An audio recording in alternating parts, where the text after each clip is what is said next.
Hello friends, एक बार फिर आपका स्वागत है डीजी ऑल सब्जेक्ट्स में। और आज की क्लास हम लोग इंडियन हिस्ट्री और जनरल साइंस से रिलेटेड कुछ प्रश्न लेने वाले हैं जो आपके प्रतियोगी परीक्षाओं के लिए काफ़ी उपयोगी सिद्ध हो सकता है।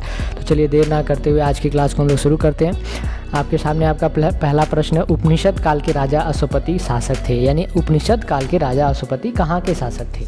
तो आपके ऑप्शन है काशी के, कैकेय के, पांचाल के, विदेह के। तो सही ऑप्शन है आपका कैकेय, यानी इसका आंसर है कैकेय। अगला क्वेश्चन है, आदि शंकर जो बाद में शंकराचार्य बने उनका जन्म कहाँ हुआ था? आपके ऑप्शन है कश्मीर में, केरल में, आंध्र प्रदेश में, पश्चिमी बंगाल में।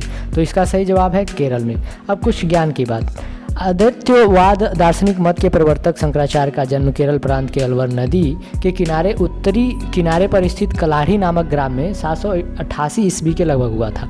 इनके पिता श्री गुरु नंबूदिरी ब्राह्मण थे और इनकी माता का नाम आर्यम्बा था। शंकराचार्य के जो पहले गुरु थे वो गुरु गोविंद योगी थे और उन्होंने ही इन्हें परमहंस की उपाधि भी दी थी।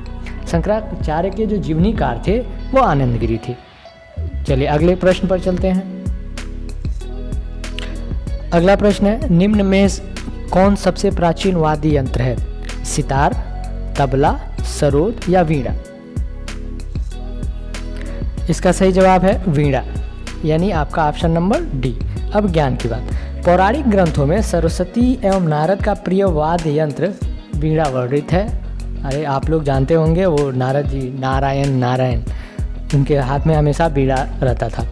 जैन ग्रंथ परिशिष्ट और गार्गी संहिता एवं वायु पुराण में भी हर्यक वंशी जो भी शासक थे उनके भी सिद्धहस्त में वीणा वादक के रूप में उनका भी वर्णन किया गया है। और जो समुद्रगुप्त के सिक्कों में उन्हें वीणा वादन में रत चित्रित भी किया गया था। चलिए अगले प्रश्न पे चलते हैं। अखिल भारतीय राष्ट्रीय कांग्रेस के प्रथम महिला अध्यक्ष कौन थी? आपके ऑप्शन है नलिनी सेनगुप्ता, सरोजनी नायडू, एनी बेसेंट, कादम्बिनी बोस। तो इसका सही जवाब है आपका Annie Besant, Shrimati Annie Besant, यानी ऑप्शन नंबर सी। अब ज्ञान की बात। भारतीय राष्ट्रीय कांग्रेस का 33वां अधिवेशन 1917 ईस्वी में कलकत्ता में आयोजित हुआ, जिसकी अध्यक्षता श्रीमती एनी बेसेंट ने की। कांग्रेस की अध्यक्षता करने वाली प्रथम भारतीय महिला सरोजनी नायडू थी, जिन्होंने 1925 में कानपुर अधिवेशन की अध्यक्षता की थी।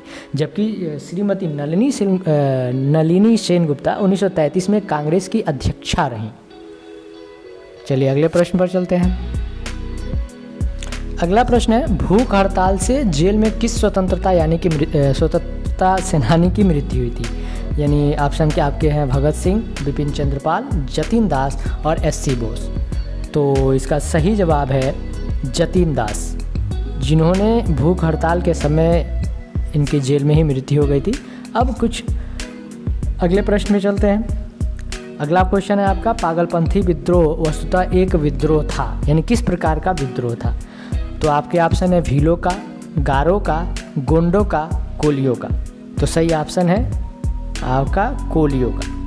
अब कुछ ज्ञान की बात। कोलियों क्या था इसके बारे में जानते हैं, या पागलपंथी विद्रोह क्या था इसके बारे में जानते हैं।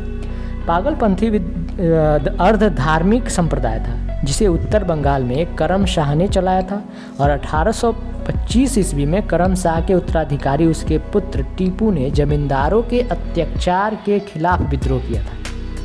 यह विद्रोह इस क्षेत्र में 1840 से 1850 तक चलता रहा।